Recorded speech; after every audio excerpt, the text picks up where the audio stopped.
हरि ओम। धर्मानुरागी सज्जन, हम व्यसन मुक्ति का अब 22वां वीडियो बना रहे हैं। अमल ने क्या किया है, ये अमल का नुकसान होने के बाद में हमारा दुर्भाग्य है। ये मेरे परमात्मा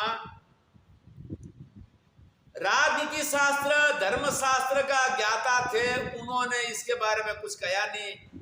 और वेदांत वाले थे, दर्शन वाले थे, उन्होंने कहा कि हम ब्रह्मास्मि, अब हम मुक्त हो जाए, चाहे जगत का विध्वंस हो जाए।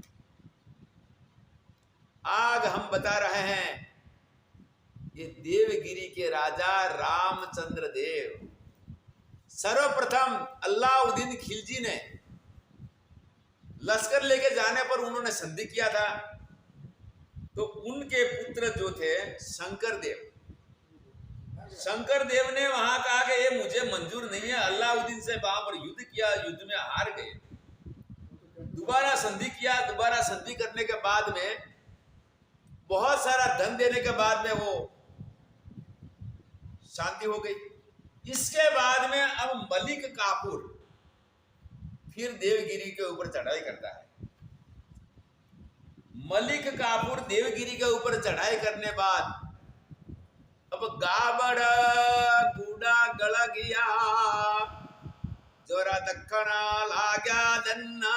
अब वो युद्ध क्या करेंगे वहां रामचंद्र देव, क्योंकि अमल के द्वारा गाबड़ ये गर्दन और गुड़ा ये पैर, हमारे पैर के अंदर जिसको गुड़ा समझ लो, दो पैरों के बीच में जिसको ढाकने बोलते गुजराती में, तो गाबड़ गुड़ा तो गल गया। और इसका कारण क्या है गलने का?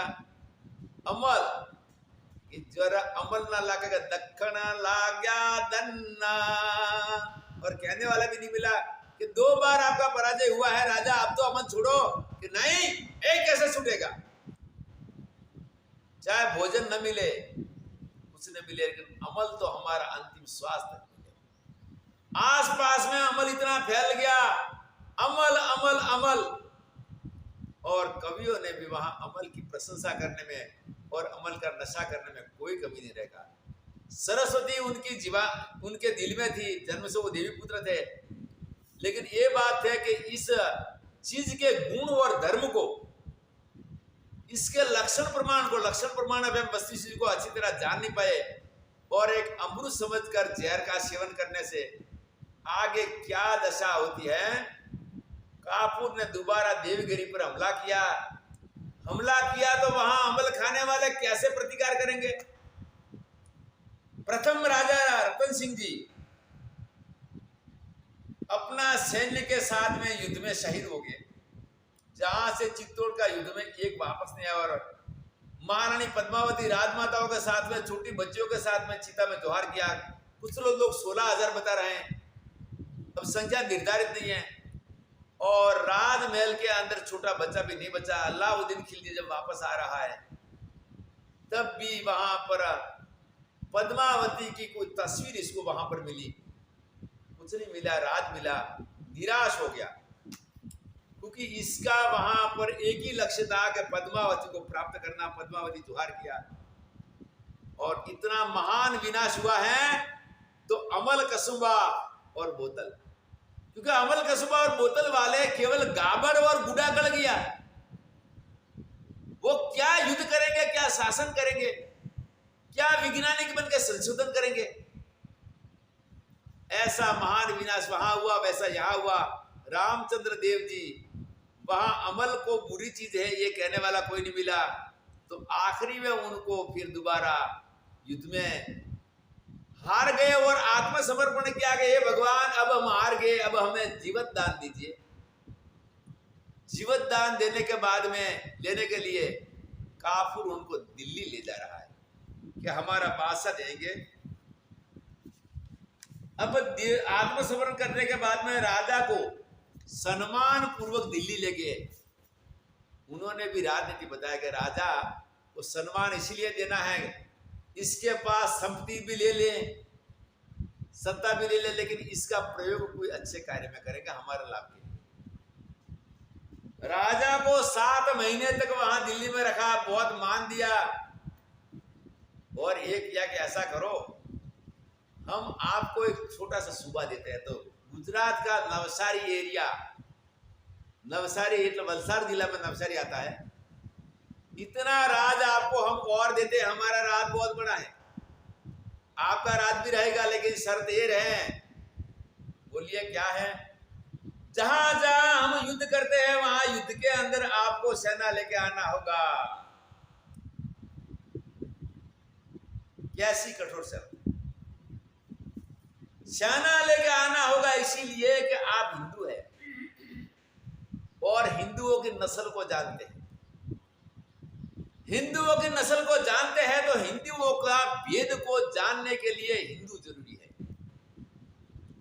मुसलमानों का भेद जानने के लिए मुसलमान जरूरी है, और ईसाइयों का भेद जानने के लिए ईसाई जरूरी है। क्योंकि जितना वो भेद जानता है इतना अन्य कोई भेद नहीं जानते। उनकी क्या क्या कमजोरियां हैं, क्या क्या उनके गुण हैं, क्या दुर्गुण हैं, और सबसे पहले तो कमजोरियों को देखे, कमजोरी देख के फिर इसके ऊपर हमला करके हम इसको कवर करें। ऐसा करके राजा रामचंद्र देव जी ने शरणागति स्वीकार के उनकी अधीनता स्वीकारा। उनकी अधीनता में उन्होंने कहा कि चाहे हमारा अमल कसूबा बोतल चालू रहे, हमारा राज रहे, चाहे पूरा हिंदुस्तान का हिंदू संस्कृति नाश हो जाए। इसके बाद में अलाउद्दीन खिलजी ने क्या किया कि दक्षिण के अंदर जब जब वो चढ़ाई करता था तो राजा रामचंद्र जी की सेना इसमें शामिल रहती और युद्ध में सहयोग करती थी। इसके बाद ईस्वी सन 1309 के अंदर मालिक काफूर देवगिरी में विश्राम करके पूरी तैयारी तथा भूमिया को लेकर वारंगल पर चढ़ाई किया। मार्ग में अनेक दुर्ग मंदिरों तथा नगरों को लूट कर, देखो हिंदू राजा ने शरणागति स्वीकार किया है तो यहां पर हिंदू मंदिर लूट रहे हैं, राजा कुछ नहीं कर सकता है। ये तो पराजय ही समझो। पराजय का मूल कारण क्या? अमल कसूबा और बोतल। अब वहां पर हिंदू निर्दोष स्त्री पुरुषों को बंदी बना रहे हैं, उनको गुलाम बना रहे हैं, वहां भी वो बोल नहीं सकता है। ये क्या जीवन हुआ कि मौत हुआ? ये जिंदा मौत की बात हो गई। और ऐसा करके 19/1/1310 के दिन वारंगल पहुंचकर वारंगल नगर बे 2 किला सुरक्षित था। किले की चारों तरफ सुल्तान की सेना ने घेरा डाल दिया और वहां पर उसने आक्रमण करके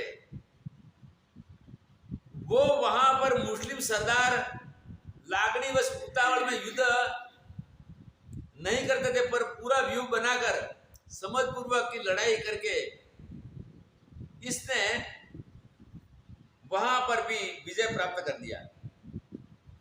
विजय प्राप्त करके वहां की पुष्कळ संपत्ति, उनकी जितनी बचत थी वो लेके अलाउद्दीन की ओर आया। ये देखो कैसा है अमल कसूबा और बोतल का परिणाम। तंग जैसल मेरी जटियारो तो अमल मालवी बटियारो। इसके बाद हम आगे वाले व्यसन मुक्ति के वीडियो बनाएंगे। हरिओम तत्सत।